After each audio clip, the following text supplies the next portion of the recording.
안녕하세요. 평양정보통입니다. 오늘 들려드릴 이야기는 한국에 목숨 걸고 탈북한 한 여성의 이야기입니다.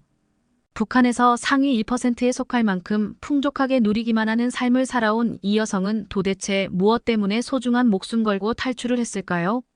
오늘은 그녀가 겪은 믿을 수 없는 사연을 함께 들어보도록 하겠습니다. 안녕하세요. 저는 올해 25살이 된 박선자라고 합니다. 이렇게 살아서 글을 쓸 수 있게 된 게 꿈처럼 느껴지고 아직도 실감이 안 되고 믿겨지지가 않네요. 사실 저는 3년 전 죽은 거라 생각하고 살았거든요. 그래서 지금 이렇게 자유롭게 글을 쓸 수 있는 것 자체가 기적처럼 느껴집니다. 저는 북한 출신입니다. 그렇지만 여러분이 생각하시는 것처럼 못 먹고 못 사는 그런 북한 사람은 아니에요. 저는 한국 사람들이 표현하는 소위 말하는 금수저 집안에서 태어났거든요. 평양 출신인 저는 여러분이 상상하시는 것과는 전혀 다른 생활을 누렸어요. 늘 배불리 먹고 오히려 살깎기, 그러니까 다이어트에 신경을 썼을 정도였어요. 안 믿어지죠? 물론 누구나 그럴 수 있는 건 아니에요. 저는 특별한 경우였던 거였죠. 취미로는 골프를 즐겼고 하고 싶은 것, 그리고 갖고 싶은 것은 다 가능한 삶이 바로 제 일상이었어요. 우리 집은 평양에서도 고위 간부들만 살 수 있다는 가장 비싼 집이었고, 아버지가 노동당 간부이신데 뒤로는 무역업도 같이 하시면서 각종 명품 물품들을 고위직들에게 판매하시곤 했어요. 아버지는 북한의 화폐는 별로 쓸모가 없다고 달러나 위안화를 받고 판매를 하셨죠. 아버지가 가져온 물건들을 찾는 고위 관직자가 하도 많아서 아버지 사업은 날로 커져 어떤 게 본업인지 모를 정도였어요. 북에서 소위 돈주들이라 불리는 아버지 덕분에 저는 친구들 사이에서도 친해지고 싶어하는 그런 애였어요. 왜냐면 친구들도 다 잘 살았지만 늘 값비싸고 구하기 어려운 좋은 것들은 우리 집에만 넘쳐났거든요. 외갓집도 보통이 아니었어요. 대대로 고위직 간부 출신 집안이었고 그래서 어릴 때부터 친구들은 저한테 공주야라고 부르곤 했어요. 매일 그런 삶이 반복되니까 당연히 우린 북한이 세계에서 가장 위대하고 살기 좋은 나라라고 믿었어요. 우리 가족들도 그렇고 저도 그랬죠. 그리고 우리는 이 모든 게 다 위대한 수령님과 장군님의 업적에 감탄하고 감사해하며 살았어요. 그분들 덕분에 우리가 있는 거고 이렇게 잘 먹고 잘 살 수 있게 된 거라 여겼죠. 일주일에 한 번 정도 다가를 반찬으로 먹을 수 있는 집은 흔치 않으니까요. 지금 와서 생각해보면 정말 얼마나 멍청하고 부끄럽고 우물한 개구리 같은 삶을 살았었는지 모르겠지만요. 우리는 너나 할 것 없이 자고 일어나면 매일 아침 김일성과 김정일의 초상화 앞에서 마음을 다해 인사를 드리는 게 당연했어요. 사실 북한에서는 아직 먹을 게 없어 아사해 죽는 사람들이 많은 게 사실이에요. 그런데 저는 사실 그 사실을 알게 된 것도 불과 얼마 되지 않았죠. 북한 소식을 북한 사람들이 가장 몰라요. 왜냐하면 북한은 그럴 수밖에 없거든요. 모든 언론이 제 역할을 못하고 인터넷도 막아놨고 뭐든 다 억압되고 통제되니까요. 하지만 그때 당시에는 워낙 세뇌 교육을 받았기 때문에 그게 잘못되고 이상한 건 줄 아는 사람이 없다는 게 이제와 생각해보면 정말 바보 같아요. 이렇게 제가 정신을 차릴 수 있었던 건 북한을 벗어나 중국으로 유학을 가게 되면서부터인데요. 저는 위로 오빠가 한 명 있어요. 아실지 모르겠지만 북한은 아무나 이렇게 둘 이상을 당당히 키울 수가 없어요. 여전히 출산 제한을 하거든요. 능력이 없이 아이를 낳아 배불리 먹이고 키우는 건 꿈 같은 이야기이니까요. 오빠랑 저는 엄마의 재능을 이어받아서 그런지 음악도 곧잘했어요. 특히 저는 미술까지 잘해서 저는 평양에서도 최고 학교로 알려진 제1중학교에 진학했고 거기서도 늘 최고 학생으로 꼽혔죠. 어릴 때부터 유학을 준비했어요. 그때 당시 제가 상상하는 최고의 꿈은 김일성 종합대학의 교수가 되는 거였어요. 그러기 위해선 유학이 필수였죠. 그런데 어느 날 집안의 분위기가 변하기 시작했습니다. 항상 밝던 아버지의 얼굴이 점차 어두워졌고 부모님 사이의 대화는 불안과 긴장감으로 가득 차 있었어요. 아버지의 사업에 문제가 생긴 것이었습니다. 거래하던 고위 간부들이 하나둘씩 연락을 끊고 사업장에도 사람들이 드나들지 않게 되었죠. 어느 날 밤 저는 우연히 그들의 대화를 엿듣게 되었습니다. 이대로 가다간 우리도 곧 위험에 처할 거야. 위원장님의 눈 밖에 난 자들은 어떻게 되는지 알지 않죠? 아버지의 낮고 떨리는 목소리가 들렸습니다. 그럼 애들은 어떻게 하죠? 어머니의 목소리도 걱정으로 가득 차 있었습니다. 애들을 빨리 안전한 곳으로 보내야 해요. 결국 부모님은 저를 중국으로, 오빠는 러시아로 유학 보내기로 결정했습니다.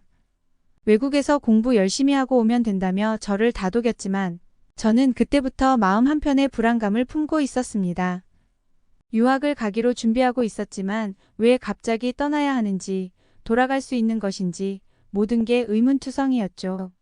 중국에 도착했을 때 제 불안감은 점차 사라졌습니다.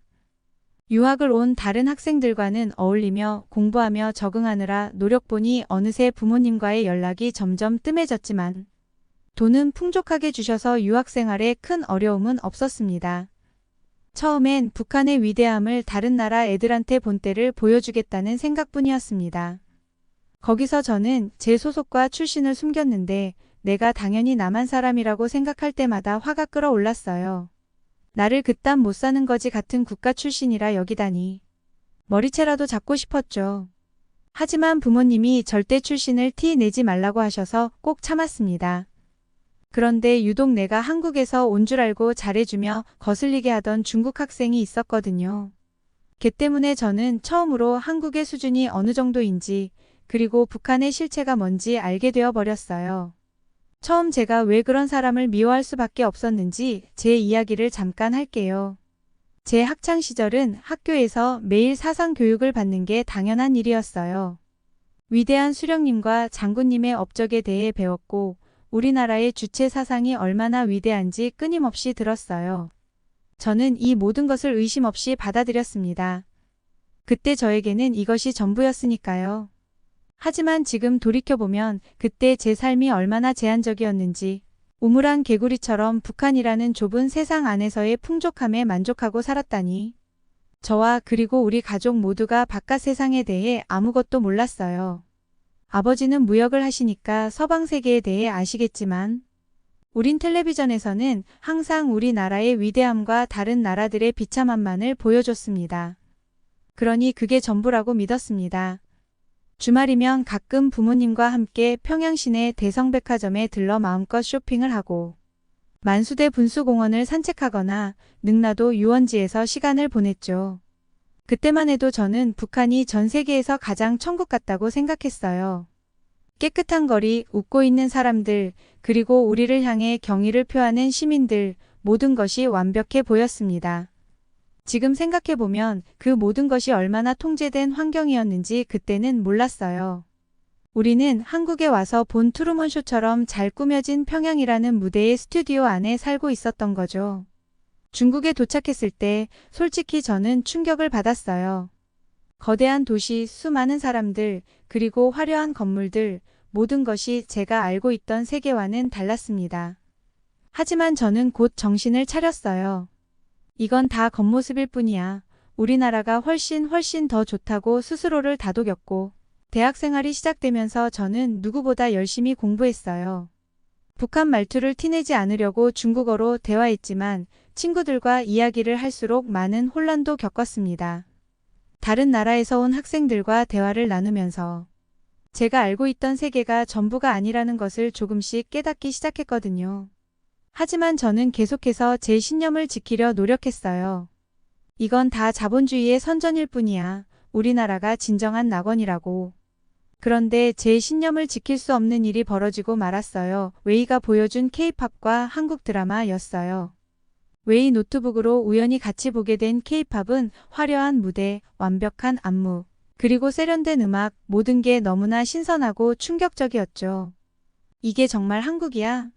저는 믿을 수 없어 물었어요. 그날 이후로 저는 은밀히 노래를 듣고 싶어서 웨이에게 시간만 나면 보자고 졸랐어요. 솔직히 너무 좋았거든요. 모든 게 새로웠고 매력적이었죠. 제 컴퓨터로는 볼 수가 없었어요. K-팝에 빠져들수록 전 동시에 큰 혼란도 느껴지기 시작했어요. 제가 지금까지 배워온 것과 너무나 달랐거든요. 한국 드라마를 보면서 가장 놀란 건 사람들의 일상생활이었어요. 풍족한 음식, 최신 전자기기, 자유로운 연애, 이런 게 정말 현실일까? 의심도 들었지만 동시에 그런 삶을 동경하게 됐어요. 많은 한국 드라마를 봤지만 특히 기억에 남는 건 해를 품은 달이라는 드라마였어요. 한국의 전통과 현대가 어우러진 모습, 그리고 자유롭게 사랑을 표현하는 주인공들의 모습에 큰 충격을 받았죠. 특히나 무슨 드라마를 저렇게 예술적으로 만들 수 있는 건지 믿기지가 않았어요. 북에서는 상상도 할 수 없는 일들이었습니다. 하지만 이런 경험들은 동시에 큰 죄책감도 가져왔어요. 내가 지금 조국을 배신하고 있는 걸까? 이런 생각에 밤잠을 설치기도 했죠. 하지만 호기심과 갈망은 점점 커져갔어요. 중국 친구들과 이야기를 나누면서 더 많은 것을 알게 됐어요. 한국의 경제 발전, 민주주의, 그리고 세계적인 영향력이 모든 것이 제가 알고 있던 남조선의 모습과는 너무나 달랐죠. 이렇게 철없는 유학 생활을 보내고 있었어요. 그러던 어느 날 결국 비극적인 소식이 들려왔습니다. 아버지가 교화소로 끌려갔다는 소식이었습니다. 처음 그 소식을 접했을 때 저는 믿을 수가 없었지만 잊고 있었던 나랑 오빠를 급하게 유학 보내기 전 어머니와 아버지의 대화가 떠올랐습니다. 불안감이 엄습했습니다. 우리 아버지 평양에서 노동당 간부이시며 명망 높은 무역업을 하던 분이 어떻게 하루아침에 그런 취급을 받을 수 있단 말인가. 그러나 아버지가 낙인 찍힌 이유는 점차 분명해졌습니다. 아버지가 거래하던 고위 간부들 중 일부가 숙청되면서 아버지 역시 연좌제로 희생양이 되었던 것입니다. 무역으로 큰 돈을 벌고 있는 아버지를 못마땅해 하던 무리의 시샘도 있었을 거라고 합니다. 김정은에게 충성을 맹세했던 아버지는 하루아침에 배신자로 몰리게 되었습니다. 그 소식을 들은 후 저는 밤마다 악몽을 꿨습니다. 교화소라는 단어만 들어도 가슴이 덜컹거렸어요. 교화소에서 사람들은 극한의 노동과 굶주림 속에서 죽음에 가까운 고통을 겪는다고 들었습니다. 아버지가 그런 곳에 있다는 생각만으로도 숨이 막혔죠. 그리고 그 순간 저는 더 이상 북한으로 돌아갈 수 없다는 것을 확신했습니다. 아버지와 오빠를 포함한 우리 가족 모두가 그 체제의 희생양이 될 수 있다는 두려움이 점점 현실로 다가왔기 때문입니다. 한국 문화를 소개해 주었던 제 친구 룸메이트 웨이에게 모든 것을 털어놓았습니다. 사실 나는 북한에서 왔어. 우리 아버지가 교화소로 끌려갔어. 떨리는 목소리로 말했을 때 웨이는 놀라면서도 따뜻한 위로의 말을 건넸습니다. 내가 얼마나 힘들지 상상도 못하겠지만 내가 도울 수 있는 일이 있다면 도울 테니 언제든 말해. 그날 이후 저는 탈북을 진지하게 고민하기 시작했습니다. 내가 탈북을 하면 우리 가족은 어떻게 될까? 하지만 동시에 이대로 가다간 나도 중국에서 소환을 당해 북한의 교화소에 끌려가게 될지 모른다는 공포가 저를 압도했습니다. 결국 저는 위험을 감수하고 한국으로 탈출하기로 결심했습니다. 그것이 제가 선택할 수 있는 유일한 길이었고 부모님이 우리를 급하게 유학을 핑계로 해외로 보내신 이유라고 생각했습니다. 그래서 용기를 내어 룸메이트 웨이에게 모든 것을 털어놓기로 했죠. 웨이, 나 사실 너에게 말하지 않은 게 있어. 떨리는 목소리로 웨이에게 말했어요. 웨이는 진심으로 걱정스러운 표정으로 물었죠. 무슨 일이야? 선자는 깊은 숨을 들이신 후 말했어요. 나 아무래도 탈북해야 할 것 같아. 남한으로 갈 수 있는 길이 있을까? 웨이는 잠시 생각에 잠기더니 말했죠. 내가 도와줄 수 있을 것 같아. 우리 삼촌이 국제인권단체에서 일하거든. 그분께 도움을 요청해 볼 수 있을 거야. 웨이의 말에 저는 희망과 두려움이 동시에 밀려왔어요. 정말 탈북을 해야 할까? 가족들은 어떻게 되는 거지? 온갖 생각들이 제 머릿속을 스쳐 지나갔죠. 다음날 우리는 웨이의 삼촌 슈잉을 만났어요. 편하게 슈잉이라고 부르라고 하더군요. 그는 제 이야기를 주의 깊게 들으시더니 탈북자들을 돕는 비밀 네트워크와 연결해 주겠다고 약속하셨어요. 선자야, 이건 매우 중요한 결정이야. 신중히 생각해봐. 하지만 내가 결심한다면 우리가 최선을 다해 도와줄게. 슈잉 아저씨의 말씀에 저는 고개를 끄덕였어요. 그 후 몇 주 동안 저는 끊임없이 고민했어요. 밤마다 교화소에 계신 부모님을 생각하며 눈물을 흘렸죠. 하지만 동시에 자유로운 세상에서 살고 싶다는 열망도 커져갔어요. 그리고 슈잉 씨는 북한과 남한의 실체를 정확히 아는 것이 좋겠다며 제게 노트북을 주었고 저는 그걸로 모든 진실을 볼 수 있게 되었습니다. 북한에서는 절대로 볼 수 없던 끔찍하고 추악한 실체와 남한의 위상과 대단함을 목격하게 되었죠. 제가 지금까지 알았던 것 중에 진실은 단 한 부분도 없었어요. 그 배신감은 너무도 충격적이라 한동안 알아누워 울기만 했을 정도였습니다. 결국 저는 탈북을 결심했어요. 그것이 제 인생에서 가장 어렵고도 중요한 결정이었어요. 두려움도 컸지만 새로운 삶에 대한 희망이 더 컸어요. 실체를 알게 된 이상 더 이상은 그곳에 돌아갈 순 없겠다 싶었습니다. 웨이 고마워. 내 도움이 없었다면 이런 결정을 할 용기도 없었을 거야. 웨이는 눈물을 글썽이며 저를 꼭 안아줬죠. 넌 정말 용감해. 선자, 꼭 행복해야 해. 그렇게 저희 새로운 인생을 향한 위험한 여정이 시작된 거예요. 탈북을 결심한 후 제 인생은 숨가쁘게 돌아가기 시작했어요. 슈잉 아저씨의 도움으로 저는 탈북 네트워크와 연결되었고 구체적인 계획을 세우기 시작했죠. 매 순간이 긴장의 연속이었어요. 저는 관광객으로 위장하고 시베리아 횡단 열차를 탔죠. 기차에 오르는 순간부터 제 심장은 쿵쾅거리기 시작했어요. 만약 들키면 어쩌지? 이런 생각에 밤새 잠을 이루지 못했죠. 티켓 검사입니다. 기차 직원의 말에 저는 깜짝 놀랐어요. 떨리는 손으로 티켓을 건넸고 다행히 아무 문제 없이 통과했어요. 하지만 이건 시작에 불과했죠. 중국 국경에 도착했을 때가 가장 위험한 순간이었어요. 미리 준비된 가짜 여권을 사용해야 했거든요. 심장이 터질 것 같았어요. 하지만 기적적으로 무사히 통과했어. 그 순간의 안도감은 말로 표현할 수 없을 정도였어요. 저는 중국의 조선족 마을에 숨어 지냈어요. 낮에는 집 안에만 있어야 했고 밤에만 잠깐씩 밖에 나갈 수 있었죠. 그 시간 동안 저는 끊임없이 제 선택에 대해 고민했어요. 내가 정말 옳은 선택을 한 걸까? 가족들은 지금 어떻게 지내고 계실까? 2주 후 다시 위험한 여정이 시작됐어요. 이번에는 라오스로 가는 것이 목표였죠. 밤중에 산길을 따라 국경을 넘어섰어요. 그 과정에서 여러 번 위험한 순간을 겪었죠. 한 번은 국경 순찰대와 마주칠 뻔했어요. 다행히 안내인의 재빠른 대처로 위기를 모면했지만 그때의 공포는 아직도 생생해요. 라오스에 도착한 후 저는 또 다시 은신해야 했어요. 이번에는 숲속에 작은 오두막이 있었죠. 모기와 싸우며 며칠을 보냈어요. 하지만 그때마다 저를 지탱해 준 것은 자유에 대한 희망이었어요. 조금만 더 참자. 곧 자유의 땅에 도착할 거야. 솔직히 태어나 한 번도 고생을 해본 적도 없던 저에겐 탈출 과정은 매일 눈물의 연속이었던 것 같아요. 그렇게 악물고 버틴 뒤 드디어 마지막 관문은 태국이었어요. 태국에 도착하면 한국 대사관의 도움을 받을 수 있다고 들었거든요. 라오스에서 태국으로 가는 길은 정말 험난했어요. 그 강을 건너야 했는데 그때 제 인생에서 가장 무서운 경험을 했죠.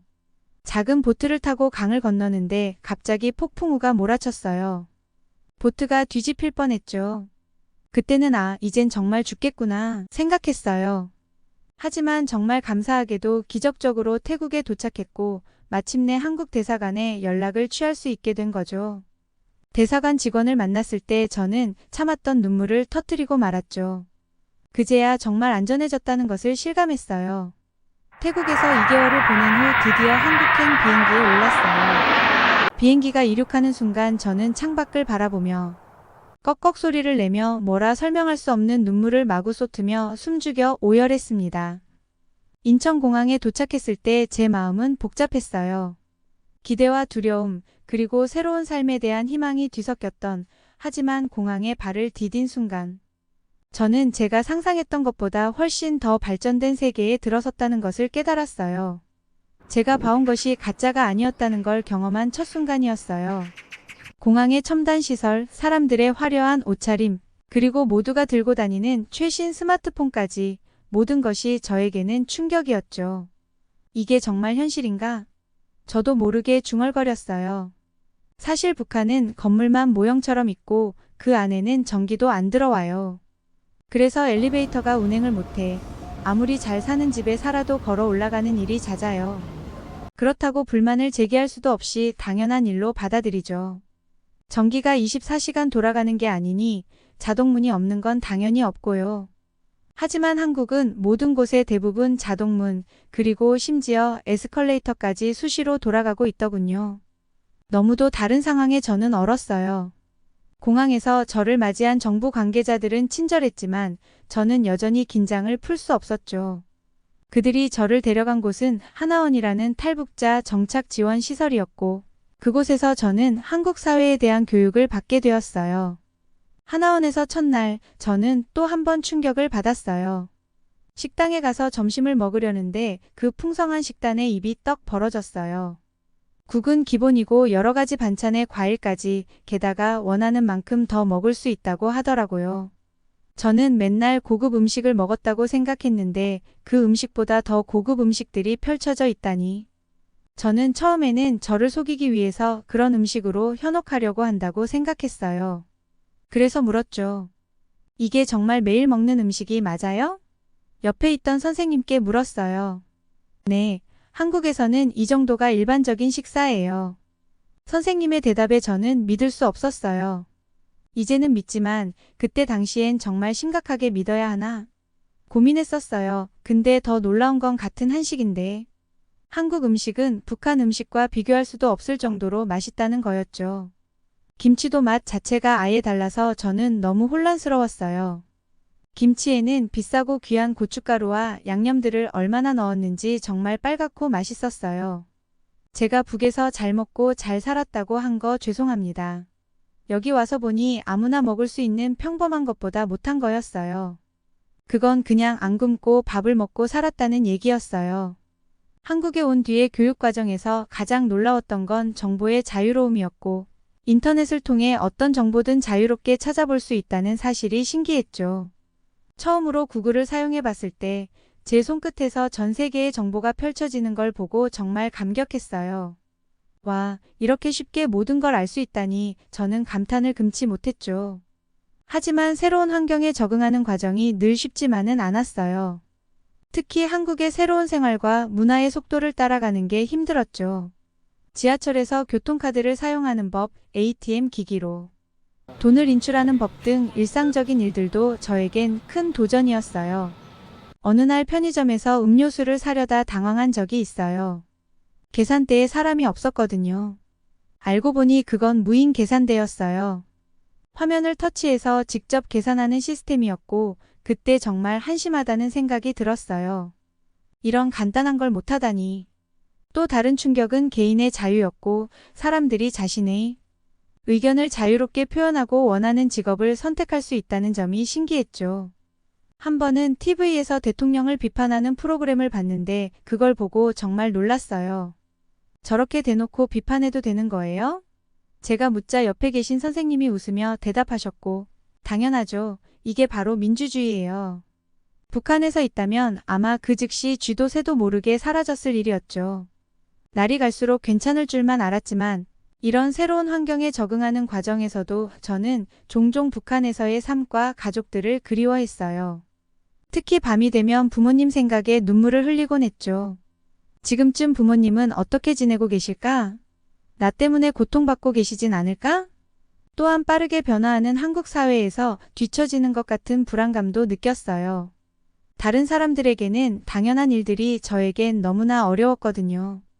내가 정말 여기에 어울릴 수 있을까? 잘 적응하고 살 수 있을까? 이런 생각이 자주 들었죠. 하나원에서 교육을 마치고 저는 드디어 실제 한국 사회로 첫 발을 내딛게 되었어요. 정부에서 제공해준 작은 아파트로 이사를 했는데 북한 최고급 아파트보다 시설이 훌륭했어요.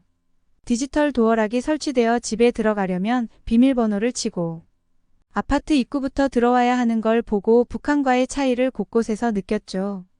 물도 따뜻한 물 찬물 가려가며 맘대로 쓸 수 있게 펑펑 잘 나오고 전기는 끊기는 법이 없는 아파트 생활은 참 신기했어요. 그러나 문제는 현실의 벽이었어요. 직업을 구하는 것부터가 큰 도전이었죠. 처음에는 단순한 아르바이트부터 시작했어요. 편의점 직원, 식당 서빙 등 할 수 있는 일은 모두 해봤죠. 그 과정에서 많은 어려움을 겪을 거라 생각했는데 한국 사람들은 정말 친절하더군요. 물론 어려움도 있었어요. 한국인만 바로 알아듣는 말들이. 아르바이트를 시작할 때 한 번은 손님이 한 잔이요 라고 주문하셨는데 저는 그런 메뉴는 없다고 딱 잘라 말했어요. 그 다음에 아이스 아메리카노라고 말했는데 전 그것도 아이스크림 아메리카노 한 잔이라고 알아들었어요. 당연히 혼란스러워했죠. 그때 너무 창피했는데 옆에 있던 동료가 저를 도와줬어요. 그 일을 계기로 저는 더욱 열심히 한국어 공부를 하기 시작했답니다. 솔직히 고생해본 적도 없는 제가 이것저것 할 때마다 힘들고 고달펐어요. 그런데 첫 월급을 타고 느꼈죠. 제 스스로 번 첫 돈이 얼마나 큰 의미인지 말이에요.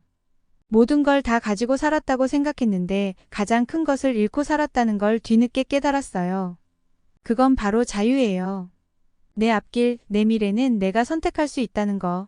그 대단한 걸 당연하게 생각하는 이곳에서 사는 지금이 저는 정말 감사하다고 생각해요. 그리고 저는 열심히 돈을 벌고 모으는 일에 집중했어요.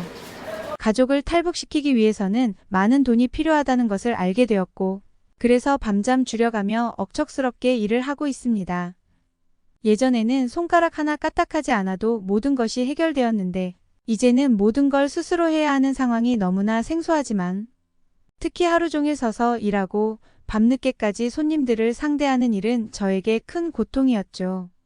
몸은 천근만근 무거웠고 가끔은 손가락 끝까지 저려오는 고통에 눈물이 나기도 했습니다. 하지만 그 힘든 일 속에서도 저는 매일 아버지를 떠올렸습니다. 아버지가 교화소에서 겪고 있을 고통을 생각하면 제가 지금 겪는 어려움은 아무것도 아니라고 느껴졌어요. 아버지도 가족을 위해 얼마나 힘들었을까? 라는 생각에 자연스럽게 아버지를 이해하게 되었습니다. 한때는 그를 원망하기도 했지만 지금은 오히려 그가 제게 남긴 마지막 부탁을 지키기 위해 버티고 있다는 생각이 들었습니다. 하루하루가 힘들고 고달팠습니다. 과거의 저라면 상상도 할 수 없는 고생이었죠.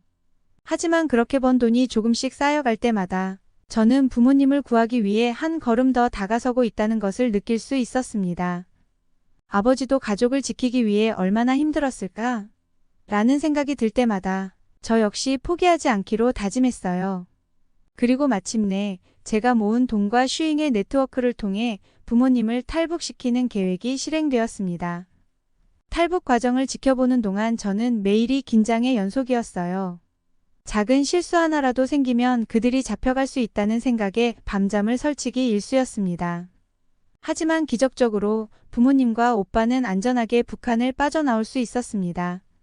그 과정은 몇 개월에 걸쳐 매우 험난했지만 그들은 결국 무사히 모처에 도착해 현재 안전하게 지내고 있습니다. 지금 저는 부모님을 만나기 위한 마지막 준비를 하고 있습니다. 그들이 있는 곳으로 곧 향할 예정입니다. 부모님을 실제로 다시 만나게 되면 어떤 감정을 느낄지 상상조차 되지 않지만 한 가지는 확실합니다. 그 순간이 오면 밤잠 줄여가며 일하던 모든 고통과 노력, 그리고 눈물이 보상받는 기분이 들겠죠. 제가 이곳에서 온갖 고생을 하며 버틸 수 있었던 것은 바로 부모님과 다시 만날 수 있다는 희망 덕분이었습니다. 아버지가 교화소에서 얼마나 고통스러웠을지 생각할 때마다 제가 겪는 고생쯤은 아무것도 아니라고 느껴졌거든요. 그리고 어머니 역시 북한을 탈출하며 겪은 모든 두려움과 고통을 생각할 때 가족을 다시 만날 수 있다는 것이 얼마나 큰 축복인지 깨닫게 됩니다. 동시에 가족을 안전하게 한국으로 데려올 수 있도록 마지막까지 최선을 다할 것입니다. 그들이 한국에 도착해 함께 새로운 삶을 시작할 날을 고대하며 저는 그동안의 모든 고통과 시련을 견딜 수 있었고 부모님을 다시 만나는 순간 우리는 새로운 시작을 할 겁니다. 이제는 더 이상 억압받지 않고 자유로운 곳에서 가족의 소중함을 함께 나눌 수 있을 테니까요. 앞으로 어떤 어려움이 닥치더라도 우리가 함께라면 충분히 극복할 수 있을 거라고 믿습니다. 설레는 마음으로 가족을 만날 꿈에 부푼 제 긴 이야기 들어주셔서 감사합니다. 부모님을 사지에서 구해내기 위해 힘든 일을 마다하지 않고 억척스럽고 돈을 모아 부모님을 탈북시킨 자랑스러운 딸 선자 씨의 앞날에 행운이 있기를 기도합니다. 영상이 좋으셨다면 구독과 좋아요 눌러주세요. 이상 평양정보통이었습니다.